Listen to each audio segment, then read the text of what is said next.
Tokkoffaa maal jettee waan barbaadde argachuu yoo dadhabde waan argatte jaalladhu.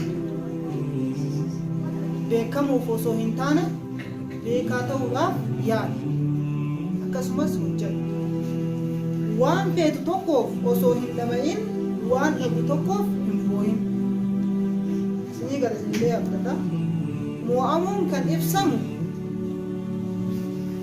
kufuun osoo hin taane abdii kutachuudhaan.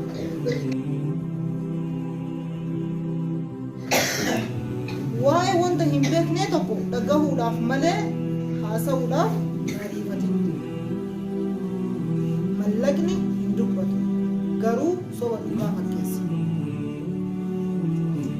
Hiyyeessa jechuun nama qarshii hiyyoome osoo hin taane nama sammuu hiyyoome.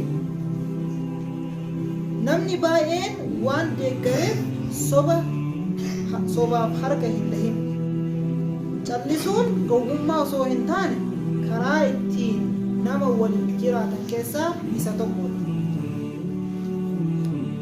Yeroon abbaa firdi yookiin siif farada yookiin sitti farada.